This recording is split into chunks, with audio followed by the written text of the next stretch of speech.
കഴിഞ്ഞ ദിവസങ്ങളിൽ ഉയർന്നു കേട്ട ചോദ്യം തന്നെയാണ് ഇന്നും ആ ചോദ്യം തന്നെയാണുള്ളത്. പാലക്കാട് MLA രാഹുൽ മാങ്കൂട്ടത്തിൽ എവിടെ? പെൺകുട്ടി പരാതി കൊടുത്ത അന്ന് മുങ്ങിയതാണ് രാഹുൽ മാങ്കൂട്ടത്തിൽ. പിന്നീട് രാഹുൽ മാങ്കൂട്ടത്തിൽ എവിടെയാണ് എന്നത് സംബന്ധിച്ചുള്ള വിവരങ്ങളൊന്നും തന്നെയില്ല. പക്ഷേ ഏറ്റവും ഒടുവിൽ വരുന്ന വിവരം അനുസരിച്ച് രാഹുൽ കേരളത്തിൽ തന്നെ ഉണ്ട് എന്നതാണ് അറിയുന്നത്. തിരുവനന്തപുരത്ത് വരെ രാഹുൽ വന്നിട്ടുണ്ട്, അഭിഭാഷകനെ കണ്ടിട്ടുണ്ട് എന്നറിയുന്നു. വലിയ നീക്കങ്ങൾ രാഹുൽ മാങ്കൂട്ടത്തിൻ്റെ ഭാഗത്തു നിന്നും ഉണ്ടാകുന്നുണ്ട്. അത് ഈ പെൺകുട്ടിക്കെതിരെ മാക്സിമം തെളിവുകൾ ഈ അഭിഭാഷകനെ ഉൾപ്പെടെ നേരിൽ കണ്ട് ധരിപ്പിച്ചിട്ടുണ്ട് എന്നതാണ് മനസ്സിലാക്കുന്നത്. സീൽഡ് കവറിൽ കൂടുതൽ തെളിവുകൾ വീണ്ടും കൈമാറിയിട്ടുണ്ട് എന്ന വിവരങ്ങളൊക്കെ വരുന്നു. അപ്പോൾ നമുക്കിതൊക്കെ വിശദമായി തന്നെ പരിശോധിക്കാം. രാഹുൽ മാങ്കൂട്ടത്തിലിന്റെ മുൻകൂർ ജാമ്യാപേക്ഷയിൽ ചൂണ്ടിക്കാട്ടിയ കാര്യങ്ങൾ, ഒപ്പം തന്നെ പെൺകുട്ടി നൽകിയ മൊഴിയിൽ പറയുന്ന കാര്യങ്ങൾ, ഇതാണ് നമ്മൾ ഫോക്കസ് 1-ൽ പ്രധാനമായും പരിശോധിക്കുന്നത്. പെൺകുട്ടി ഈ പരാതി നൽകിയപ്പോൾ മുതൽ പെൺകുട്ടിയെ അവഹേളിക്കുന്ന തരത്തിൽ പല രീതിയിലുള്ള വാർത്തകൾ പ്രചരിക്കുകയും രാഹുൽ മാങ്കൂട്ടത്തിനെ അനുകൂലിക്കുന്ന പലരും ഈ കാര്യങ്ങളിൽ പല കാര്യങ്ങൾ പ്രചരിപ്പിക്കുകയും അതൊക്കെ വലിയ ചർച്ചയാവുകയും ഒക്കെ ചെയ്തതാണ്. ഇതിൽ രാഹുൽ മാങ്കൂട്ടത്തിന് വേണ്ടി രാഹുൽ ഈശ്വർ ഉയർത്തിയ പ്രധാനപ്പെട്ട ഒരു വാദം, ഈ പെൺകുട്ടി വിവാഹിതയാണ്, വിവാഹിതയായി നിൽക്കുന്ന പെൺകുട്ടിയെ എങ്ങനെ രാഹുൽ മാങ്കൂട്ടത്തിന് കല്യാണം കഴിക്കാൻ പറ്റും? രാഹുൽ മാങ്കൂട്ടത്തിൻ്റെ സ്നേഹം എന്ന് പറയുന്നത് പരിശുദ്ധമായിരുന്നു, ആനയാണ്, ചേനയാണ്, മാങ്ങയാണ് തുടങ്ങിയ പല വിധത്തിലുള്ള ന്യായീകരണങ്ങൾ ഇതുമായി ബന്ധപ്പെട്ട് രാഹുൽ ഈശ്വർ ഉയർത്തുന്നത് നമ്മൾ കണ്ടതാണ്. രാഹുലിനെ അനുകൂലിക്കുന്ന പലരും അത് ഉയർത്തിപ്പിടിച്ച് വലിയ സദാചാര ചർച്ചകൾ നടത്തുന്നത് നമ്മൾ കണ്ടതാണ്. അപ്പോൾ ഇതിനൊക്കെയുള്ള മറുപടി ഇന്ന് പെൺകുട്ടി നൽകുന്ന മൊഴിയിലുണ്ട്. അതിൻ്റെ വിശദാംശങ്ങൾ പുറത്തു വരുമ്പോൾ അതിൽ അക്കാര്യങ്ങൾ വ്യക്തമായി പറയുന്നു. 2024 ഓഗസ്റ്റ് 22-നായിരുന്നു ഈ പെൺകുട്ടിയുടെ വിവാഹം നടന്നത്. ആ വിവാഹ ബന്ധം എന്ന് പറയുന്നത് വെറും 4 ദിവസം മാത്രമേ നീണ്ടു നിന്നുള്ളൂ എന്നതാണ് പെൺകുട്ടി നൽകിയിരിക്കുന്ന മൊഴി. ഭർത്താവുമായി ഒരുമിച്ച് താമസിച്ചത് 4 ദിവസം മാത്രമാണ്. ആ 1 മാസത്തിനുള്ളിൽ ബന്ധമൊഴിഞ്ഞു. പിന്നീട് 5 മാസത്തിന് ശേഷമാണ് രാഹുലുമായി പരിചയപ്പെടുന്നത് എന്നതാണ് യുവതി നൽകിയിരിക്കുന്ന മൊഴിയിൽ പറയുന്നത്. ഒരു വിവാഹ ബന്ധം അത് തകർന്ന് 5 മാസത്തിന് ശേഷം മറ്റൊരാളെ പരിചയപ്പെട്ടു എന്ന കാര്യമാണ് പെൺകുട്ടി ഇതിൽ പറയുന്നത്. ഭർത്താവ് ഉള്ളപ്പോൾ രാഹുലുമായി ബന്ധം ഉണ്ടായിരുന്നു എന്നതായിരുന്നു ഈ കാര്യത്തിൽ രാഹുൽ ഈശ്വർ ഉൾപ്പെടെയുള്ളവർ ആരോപിച്ചിരുന്നത്. അപ്പോൾ വിവാഹബന്ധം ഒരു തകർച്ചയിലേക്ക് പോകുന്ന ആദ്യ വ്യക്തിയൊന്നും ആയിരിക്കില്ല ഈ പെൺകുട്ടി. അത്തരം സംഭവങ്ങൾ ആദ്യ ദിവസങ്ങളിൽ തന്നെ തകർന്നു പോകുന്ന വിവാഹ ബന്ധങ്ങൾ വരെ നമ്മൾ കണ്ടിട്ടുണ്ട്, കേട്ടിട്ടുണ്ട്. അപ്പോൾ 4 ദിവസം മാത്രമായിരുന്നു ആ പെൺകുട്ടിയുടെ വിവാഹ ബന്ധം നീണ്ടു നിന്നിരുന്നത്. അതിൽ ഇങ്ങനെയുള്ള പ്രശ്നങ്ങൾ ഉണ്ടായിരുന്നു. ആ ബന്ധം തകർന്ന് 5 മാസത്തിന് ശേഷമാണ് രാഹുലിനെ പരിചയപ്പെടുന്നത് എന്നതാണ് ഈ പെൺകുട്ടി ഈ മൊഴിയിൽ പറയുന്നത്.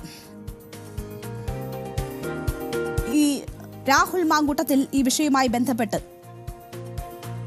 പറയുന്ന വിശദാംശങ്ങൾ കൂടി വരുമ്പോൾ പ്രേക്ഷകർക്ക് പല സംശയങ്ങൾക്കും മറുപടിയാകും.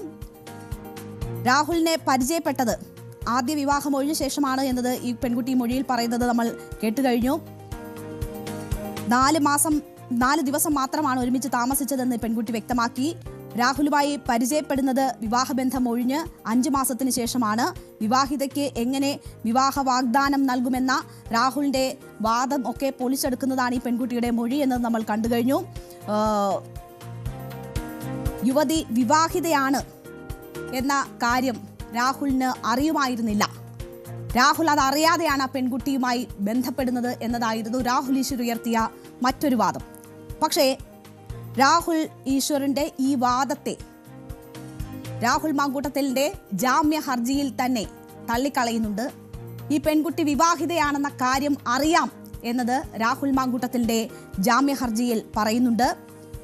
ഈ വിവാഹിത ആയിരുന്ന സമയത്തുള്ള ഈ പെൺകുട്ടി നേരിട്ട പ്രശ്നങ്ങൾ അത് രാഹുൽ മാങ്കൂട്ടത്തിലിനോട് പെൺകുട്ടി പങ്കുവച്ചിട്ടുണ്ട്. അത് വിവരിച്ചാണ് തന്നോട് സംസാരിച്ചത് എന്നത് രാഹുൽ ഈ മുൻകൂർ ജാമ്യാപേക്ഷയിൽ പറയുന്നുണ്ട്. അപ്പോൾ ഈ രാഹുൽ മാങ്കൂട്ടത്തിലിനോട് വിവാഹിതയാണ് എന്ന വിവരം മറച്ചുവെച്ചു എന്ന് പറയുന്ന കാര്യം കളവാണ് എന്നത് ഇതിൽ നിന്ന് വ്യക്തമാവുകയാണ്. യുവതിയുമായി ലൈംഗിക ബന്ധത്തിൽ ഏർപ്പെട്ടു എന്ന കാര്യം രാഹുൽ മാങ്കൂട്ടത്തിൽ സമ്മതിക്കുന്നുണ്ട്. അപ്പോൾ അതും നിഷേധിക്കാൻ പറ്റാത്ത കാര്യമാണ്. രാഹുൽ മാങ്കൂട്ടത്തിൽ തന്നെ ജാമ്യാപേക്ഷയിൽ സമ്മതിക്കുന്ന കാര്യമാണ്. യുവതി ഗർഭചിത്രത്തിന് വിധേയയായി എന്ന കാര്യം രാഹുൽ മാങ്കൂട്ടത്തിൽ മുൻകൂർ ജാമ്യാപേക്ഷയിൽ പറയുന്നുണ്ട്. അപ്പോൾ ആ കാര്യങ്ങളും രാഹുൽ മാങ്കൂട്ടത്തിന് അറിയാവുന്നതാണ്. ഈ പുറത്തു വന്ന ശബ്ദം തൻ്റേതാണ് എന്നത് സമ്മതിക്കുന്നുണ്ട്. അത് നല്ല ബന്ധത്തിലായിരുന്നപ്പോൾ ഉണ്ടായിട്ടുള്ള പല സംഭാഷണങ്ങളും പുറത്തുവിട്ടു എന്ന നിലയിലാണ് ഈ ജാമ്യാപേക്ഷയിൽ ചൂണ്ടിക്കാട്ടുന്നത്. അതും അപ്പോൾ രാഹുൽ മാങ്കൂട്ടത്തിൽ സമ്മതിക്കുകയാണ്. അപ്പോൾ ഈ ന്യായീകരണവുമായി എത്തിയവർ, ഇത് AI വീഡിയോ ആണ് എന്ന് പറഞ്ഞവർ, ഇത് AI ഉപയോഗിച്ച് ഉണ്ടാക്കിയ ശബ്ദരേഖയാണ് എന്ന് പറഞ്ഞവർ, ഫേക്കാണ് ഈ വാട്സപ്പ് സന്ദേശങ്ങൾ എന്ന് പറഞ്ഞവർ, വിവാഹിതയാണ് ഈ പെൺകുട്ടി എന്ന കാര്യം മറച്ചുവെച്ചു എന്ന് പറഞ്ഞവർ, രാഹുൽ മാങ്കൂട്ടത്തലിനെ ഇതൊക്കെ പറഞ്ഞ് ന്യായീകരിക്കാൻ ശ്രമിച്ച എല്ലാവരെയും വെട്ടിലാക്കുന്നതാണ് രാഹുൽ മാങ്കൂട്ടത്തിൽ ഇപ്പോൾ കൊടുത്തിരിക്കുന്ന ജാമ്യാപേക്ഷയിൽ പറയുന്ന കാര്യങ്ങൾ. അപ്പോൾ എങ്ങനെയാണ് ഈ ന്യായീകരണ തൊഴിലാളികൾ ന്യായീകരിക്കാൻ വേണ്ടി ഓരോ കാര്യങ്ങൾ കണ്ടുപിടിച്ചത് എന്നത് നമുക്ക് അതിൽ നിന്ന് തന്നെ വ്യക്തമാകുന്നതാണ്. അപ്പോൾ വിവാഹിതയായിരുന്നു എന്ന കാര്യം അറിഞ്ഞുകൊണ്ട് തന്നെയാണ് രാഹുൽ മാങ്കൂട്ടത്തിൽ എന്ന വ്യക്തി ആ പെൺകുട്ടിയുമായി അടുപ്പം സ്ഥാപിക്കുന്നത്. അതിൻ്റെ ലക്ഷ്യം എന്തായിരുന്നു, അവരുടെ ഒരു ജീവിതത്തിലുണ്ടായ വിവാഹ തകർച്ച എന്ന് പറയുന്നത് ഒരു സ്ത്രീയെ സംബന്ധിച്ച് എത്രമാത്രം ബുദ്ധിമുട്ടുണ്ടാക്കുന്ന അവസ്ഥയായിരിക്കും. ആ അവസ്ഥയെ എങ്ങനെ മുതലെടുത്തു ഈ വ്യക്തി എന്നത് നമുക്ക് ഊഹിക്കാവുന്നതേ ഉള്ളൂ. അപ്പോൾ ആദ്യ വിവാഹത്തിലുണ്ടായിട്ടുള്ള പ്രശ്നങ്ങൾ, ആ സാഹചര്യത്തിൽ നിന്ന് അവർ മുക്തിയാകുന്നതിന് മുൻപായിരുന്നു ഈ ബന്ധം സ്ഥാപിച്ചത് എന്നത് വ്യക്തമായിരിക്കുകയാണ്. ഈ ജാമ്യാപേക്ഷയിൽ പരാതിക്കാരിയുടെ ആരോപണം വ്യാജവും രാഷ്ട്രീയ പ്രേരിതവുമാണ് എന്നതാണ് രാഹുൽ ഉയർത്തുന്ന മറ്റൊരു വാദം. അപ്പോൾ കേസിന് പിന്നിൽ CPM BJP ബന്ധമുണ്ട് എന്നതും പ്രധാന വാദമായി രാഹുൽ മാങ്കൂട്ടത്തിൽ ഉയർത്തുന്നു. ഫേസ്ബുക്ക് വഴി പരാതിക്കാരിയാണ് താനുമായി സൗഹൃദം സ്ഥാപിച്ചതെന്നും ഈ ബന്ധത്തിനിടയിൽ ഉഭയകക്ഷി സമ്മതത്തോടെയുള്ള ലൈംഗിക ബന്ധം ഉണ്ടായിട്ടുണ്ട് എന്നതുമാണ് രാഹുൽ സമ്മതിക്കുന്നത്. ഗർഭിണിയാണ് എന്നത് വ്യാജ ആരോപണമാണെന്നും താനുമായുള്ള എല്ലാ ചാറ്റും റെക്കോർഡ് ചെയ്ത് ഗൂഢാലോചനയുടെ ഭാഗമായിട്ടാണ് അത് ഉപയോഗിച്ചതെന്നുമാണ് രാഹുലിന്റെ വാദം. പരാതിക്കാരി സ്വയമാണ് മരുന്ന് കഴിച്ചതെന്നും ഭർത്താവിനൊപ്പം താമസിക്കുന്ന യുവതി ഗർഭിണിയാണെങ്കിൽ അതിന് ഉത്തരവാദി ഭർത്താവാണെന്നുമാണ് രാഹുൽ വാദിക്കുന്നത്. എന്തായാലും രാഹുലിന്റെ മുൻകൂർ ജാമ്യ ഹർജി പരിഗണിക്കുന്നതിന് മുൻപ് തന്നെ ഈ രാഹുലിന്റെ ഈ വാദങ്ങൾ നമുക്ക് ലഭ്യമായിട്ടുണ്ട്. അപ്പോൾ എല്ലാം സമ്മതിക്കുന്ന രാഹുലിനെയാണ് നമ്മൾ കാണുന്നത്. ശബ്ദം തൻ്റേതാണ് എന്ന് രാഹുൽ പറയുമ്പോൾ ഉയരുന്ന പ്രധാനപ്പെട്ട ഒരു ചോദ്യം, അപ്പോൾ ആ ശബ്ദത്തിൽ ഗർഭഛിദ്രത്തിന് പ്രേരിപ്പിക്കുന്ന ഭാഗങ്ങൾ, അതും ഉത്തരവാദിത്തം രാഹുൽ ഏറ്റെടുക്കുകയല്ലേ? എനിക്ക് കൊല്ലണമെങ്കിൽ എത്ര എളുപ്പത്തിൽ സാധിക്കും എന്ന് പറയുന്ന ഭീഷണിയുടെ സ്വരവും തൻ്റേത് തന്നെ എന്ന് രാഹുൽ മാങ്കൂട്ടത്തിൽ സമ്മതിക്കുകയല്ലേ എന്നതാണ് ഉയരുന്ന പ്രധാനപ്പെട്ട ചോദ്യം. തന്നെ കുടുക്കാനായി യുവതി ഫോൺ സംഭാഷണം റെക്കോർഡ് ചെയ്തു എന്നതാണ് രാഹുൽ സൂചിപ്പിക്കുന്നത്. തന്നെ കുടുക്കാനായി, ഇത് സ്വാഭാവികമായി ഉണ്ടായ സംസാരത്തിലെ സംഭാഷണമാണ് എന്ന് രാഹുൽ മാങ്കൂട്ടത്തിൽ തന്നെ പറയുന്നുണ്ട്. ആ പെൺകുട്ടിയുടെ ഉദ്ദേശം എന്തോ ആയിക്കൊള്ളട്ടെ, ആ പെൺകുട്ടിയോട് രാഹുൽ മാങ്കൂട്ടത്തിൽ സംസാരിക്കുന്നതാണ് അത് എന്നത് വ്യക്തമാണല്ലോ. ലൈംഗിക ബന്ധത്തിൽ ഏർപ്പെട്ടിട്ടുണ്ട് എന്ന് പറയുന്ന വ്യക്തിയാണ്, അത് സമ്മതിക്കുന്ന വ്യക്തിയാണ് രാഹുൽ മാങ്കൂട്ടത്തിൽ. അപ്പോൾ അങ്ങനെ ലൈംഗിക ബന്ധത്തിൽ ഏർപ്പെടുകയും അതിൽ ആ കുട്ടി ഗർഭിണിയാവുകയും ചെയ്ത കുട്ടിയോട് ഒരു മനസാക്ഷിയുമില്ലാതെ സംസാരിച്ചു എന്നത് തന്നെയാണ് രാഹുലിനെതിരെ ഉയരുന്ന ഏറ്റവും പ്രധാനപ്പെട്ട ആരോപണം. ഗർഭഛിദ്രത്തിന് പ്രേരിപ്പിച്ചു എന്നതാണ് രണ്ടാമത്തെ രാഹുൽ ചെയ്തിരിക്കുന്ന തെറ്റ്, കുറ്റം. അപ്പോൾ ഇത് രണ്ടും രാഹുൽ തന്നെ അതിൽ സമ്മതിക്കുന്നു എന്നത് മനസ്സിലാക്കണം, കേൾക്കുന്നവരും വാദിക്കുന്നവരും മനസ്സിലാക്കണം എന്നത് മാത്രമാണ് ഉള്ളത്. കുഞ്ഞ് വേണം എന്നത് രാഹുലിന്റെ ആവശ്യമായിരുന്നു എന്നും ഈ രാഹുൽ പിൽസ് കഴിക്കാൻ പോലും ആ പെൺകുട്ടിയെ അനുവദിച്ചിരുന്നില്ല എന്നതും വാട്സപ്പ് ചാറ്റിന്റെ രൂപത്തിൽ നമ്മൾ കണ്ടിട്ടുള്ളതാണ്. ഇത്രയുമൊക്കെ താൻ ചെയ്തിട്ടുണ്ട് എന്ന് പറയുമ്പോൾ ആ വാട്സപ്പ് ചാറ്റുകളുടെ ഉത്തരവാദിത്വവും രാഹുലിന്റെ പക്കൽ വരികയാണ്. നല്ല ബന്ധത്തിൽ ഒരാൾ തുടരുമ്പോൾ പറയുന്ന ഭീഷണി ഇതാണ് എങ്കിൽ എന്തായിരിക്കും ആ പെൺകുട്ടി അനുഭവിച്ച മറ്റ് ബുദ്ധിമുട്ടുകൾ എന്നത് നമുക്ക് ഊഹിക്കാവുന്നതേ ഉള്ളൂ. ഈ സംഭാഷണങ്ങളൊക്കെ നല്ല ബന്ധത്തിൽ ഉണ്ടായിരുന്നപ്പോൾ റെക്കോർഡ് ചെയ്ത് ദുരുപയോഗിക്കുകയാണ് എന്നതാണല്ലോ രാഹുലിന്റെ ആരോപണം. അതുകൊണ്ടാണ് അങ്ങനെ ഒരു സംശയം ഉണ്ടാകുന്നത്. വിവാഹിതയാണെന്ന് അറിയാതെയാണ് എന്ന വാദം ഇതിനോടകം പൊളിഞ്ഞു എന്നത് ഞാൻ സൂചിപ്പിച്ചു. വിവാഹിതയാണെന്ന് അറിഞ്ഞാണ് യുവതിയുമായി സൗഹൃദത്തിലായതെന്നും ലൈംഗിക ബന്ധത്തിൽ ഏർപ്പെട്ടതെന്നും രാഹുൽ മാങ്കൂട്ടത്തിൽ ഈ ജാമ്യാപേക്ഷയിൽ സ്ഥിരീകരിക്കുന്നതോടെ ആ വാദവും പൊളിയുകയാണ്. യുവതിയുമായുള്ള ബന്ധം ബലാത്സംഗ പരാതിയിൽ രാഹുലിന്റെ മുൻകൂർ ജാമ്യാപേക്ഷ തിരുവനന്തപുരം പ്രിൻസിപ്പൽ സെഷൻസ് കോടതി ബുധനാഴ്ചയാണ് പരിഗണിക്കാനിരിക്കുന്നത്. രാഹുൽ പാലക്കാട്ടെ രഹസ്യ കേന്ദ്രത്തിലാണ് എന്ന വാർത്തകളുണ്ട്. അതല്ല തിരുവനന്തപുരത്ത് വന്ന് എന്നതിൻ്റെ വാർത്തകളുണ്ട്. തിരുവനന്തപുരത്ത് തുടരുന്നുണ്ടോ അതോ തിരുവനന്തപുരത്ത് നിന്ന് മടങ്ങിയിട്ടുണ്ടോ എന്ന കാര്യത്തിൽ വ്യക്തതയില്ല. രാഹുലിൻ്റെ ഫോൺ ടവർ ലൊക്കേഷനുകൾ ഇപ്പോൾ പാലക്കാടാണ്. രാഹുലിൻ്റെ ഒപ്പമുണ്ടായിരുന്ന ഡ്രൈവറും പേഴ്സണൽ അസിസ്റ്റന്റും ഒക്കെ പാലക്കാട് തിരിച്ചെത്തിയിട്ടുണ്ട്. പക്ഷേ രാഹുൽ എവിടെയാണ് എന്ന കാര്യത്തിൽ മാത്രമാണ് വ്യക്തതയില്ലാത്തത്. അതിനിടയിൽ ഒരു മൂവ് കൂടി ഈ രാഹുൽ മാങ്കൂട്ടത്തിൽ നടത്തുന്നുണ്ട്. അത് സീൽ ചെയ്ത കവറിൽ കുറേയധികം തെളിവുകൾ ഈ പെൺകുട്ടിക്കെതിരായി ഇപ്പോൾ അഭിഭാഷകനെ ഏൽപ്പിച്ചിട്ടുണ്ട് എന്നതാണ് മനസ്സിലാക്കുന്നത്. തിരുവനന്തപുരം അഭിഭാഷകരല്ല, ജില്ലാ കോടതിയിൽ സീൽഡ് കവറിൽ രേഖകൾ നൽകി എന്നതാണ് മനസ്സിലാക്കുന്നത്.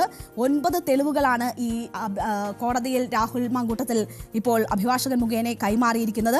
യുവതി ജോലി ചെയ്തിരുന്ന ചാനലിന്റെ മേധാവി രാഹുലിനെതിരെ പരാതി കൊടുക്കാൻ യുവതിയെ പ്രേരിപ്പിച്ചു എന്നതിനുള്ള തെളിവുകൾ ഉൾപ്പെടെയുണ്ട്. പെൻഡ്രൈവിലാണ് ഈ തെളിവുകൾ, ഡിജിറ്റൽ തെളിവുകൾ കൈമാറിയിട്ടുള്ളത് എന്നതാണ് വ്യക്തമാകുന്നത്. ഗർഭചിത്രം യുവതി സ്വന്തം ഇഷ്ടപ്രകാരമാണ് നടത്തിയതെന്ന് സ്ഥാപിക്കാനുള്ള രേഖകൾ രാഹുൽ മാങ്കൂട്ടത്തിൽ നൽകിയിട്ടുണ്ടെന്നതാണ് മനസ്സിലാക്കുന്നത്. ബലാത്സംഗം നടന്നെന്ന് പറയുന്ന കാലത്ത് ഭർത്താവിനൊപ്പമാണ് യുവതി താമസിച്ചത് എന്നതിനുള്ള തെളിവുകളും രാഹുൽ സമർപ്പിച്ച രേഖകളിൽ ഉൾപ്പെടുന്നുണ്ട് എന്നതാണ് വിവരം. അപ്പോൾ പെൺകുട്ടിക്കെതിരായ കൂടുതൽ തെളിവുകൾ രാഹുൽ മാങ്കൂട്ടത്തിൽ സമാഹരിക്കുകയും അത് സീൽഡ് കവറിൽ ഇപ്പോൾ കോടതിക്ക് കൈമാറുകയും ചെയ്തിരിക്കുന്നു എന്നതിൻ്റെ വിവരങ്ങൾ കൂടിയാണ് വരുന്നത്. രാഹുൽ മാങ്കൂട്ടത്തിൽ ഈ പ്രശ്നം ഉണ്ടായി 3 മാസത്തെ സമയമെടുത്തതിന് ശേഷമാണ് ഇത്തരം ഒരു പരാതി വരുന്നത്. ആ സമയം ആ പെൺകുട്ടി അനുഭവിച്ചത് വലിയ ബുദ്ധിമുട്ടുകളാണ്. ആ പെൺകുട്ടിയുമായി രാഹുൽ അതിനുശേഷവും ഈ പരാതി വന്നതിന് ശേഷവും ആശയവിനിമയത്തിന് ശ്രമിച്ചിരുന്നു എന്നതാണ് മനസ്സിലാക്കുന്നത്. അപ്പോൾ ഏതൊക്കെ ഘട്ടങ്ങളിൽ എങ്ങനെയൊക്കെ സമാഹരിച്ച തെളിവുകളാണ് രാഹുൽ ഇപ്പോൾ ഹാജരാക്കിയിട്ടുള്ളത് എന്നതറിയില്ല.